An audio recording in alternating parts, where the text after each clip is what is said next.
안녕하십니까. 혼란한 정치 시사 이야기를 술술 풀어주는 코너 송국근의 혼술입니다. 최근에 유영하 변호사가 박근혜 전 대통령에 대한 형집행 정지 신청서를 서울중앙지검에 제출을 했죠. 박근혜 전 대통령이 목 그리고 허리 디스크 때문에 칼로 베는 듯한 통증을 느끼고 있다, 이렇게 이야기를 하면서 형집행 정지 신청서를 서울중앙지검에 제출을 했습니다.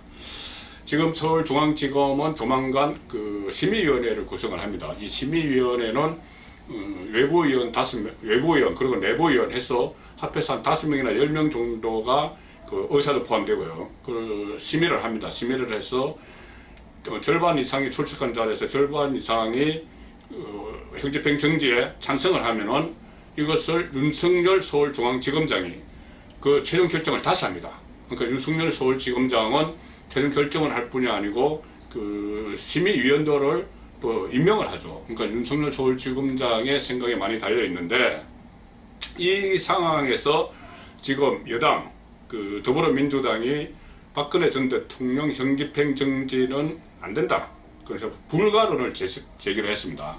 특히 박주민 최고위원이 불가론을 제기를 했는데, 신청인도 의사가 해야 되는데 변호사가 했다.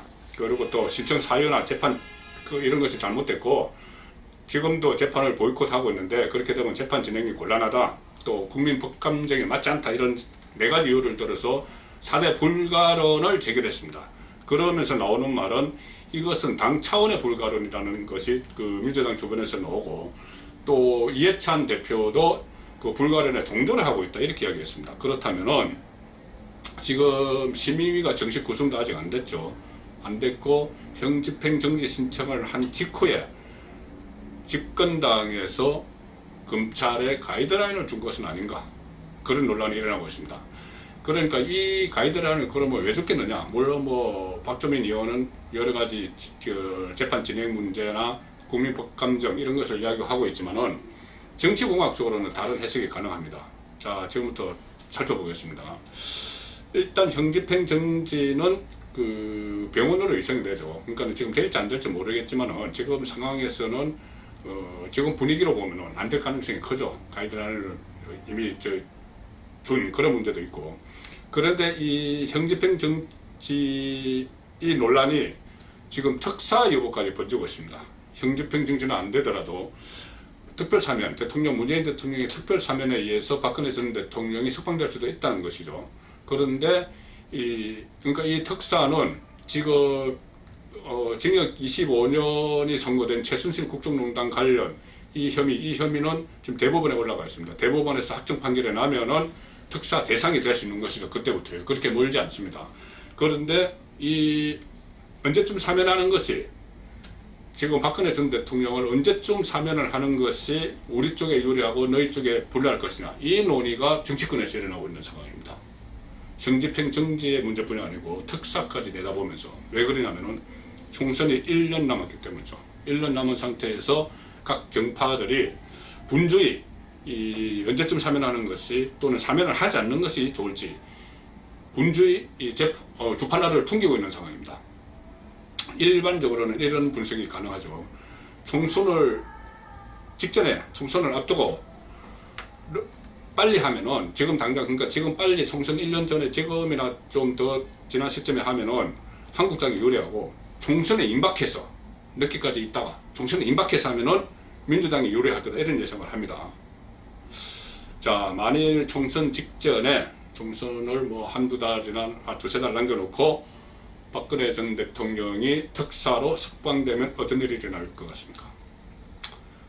그때 그 시점에 한국당과 또 바른정당의 원래 한국당 출신, 그리고 또 대한애국당, 물론 정은진 대표 한석이지만은 대한애국당 세력까지 합세해서 하나의 보수 세력으로 돼 있을지, 지금처럼 분열돼 있을지 모르지만은 어떤 경우라도 박근혜 전 대통령이 석방이 돼서 자택으로 돌아가면은 박근혜 전 대통령이 어떤 정치적 메시지를 내놓지 않는다고 하더라도 보수는 분열될 수밖에 없습니다. 박근혜 전 대통령 탄핵에 찬성했던 세력이 있었죠. 또 반대했던 세력. 찬성했던 세력은 바른미래당으로 갔다가 또 바른정당으로 바뀌는 과정에서 한국당으로 복귀한 사람도 있고, 아직까지 바른정당에 남아있는 사람도 있고, 또 탄핵에 반대했던 사람들은 한국당에 또 많이 남아있고, 이런 상황에서 총선을 앞두고 그때 당시 책임론이 다시 나올 수가 있습니다. 석방되는 시점에. 또 하나 중요한 변수가 되는 것이, 그때쯤이면은 한국당이든 바른정당이든 특히 한국당에서 공천자가 확정이 되어 있을 겁니다. 공천자가 확정이 되어 있으면 공천에 탈락한 사람들, 특히 친박이었던 정치인들 탈락했다. 그러면은 당연히 박근혜 정당을 만들려고 하겠죠. 박근혜 전 대통령이 다시 길에서 박근혜 전 대통령을 정이 없고 박근혜 당을 만들려고 할 겁니다. 그러면은 보수가 분열될 수뿐이 없고 결국은 결과적으로는 민주당이 유리해진다는 거죠.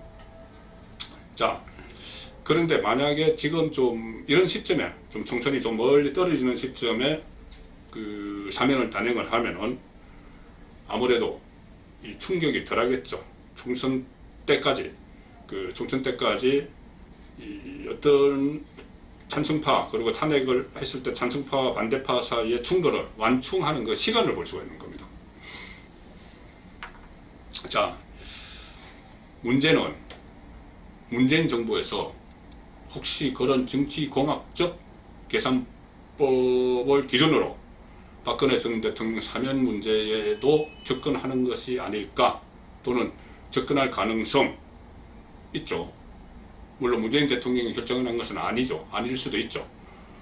다른 선거를 준비하는 민주당 쪽 사람들이 그렇게 몰아갈 수가 있습니다.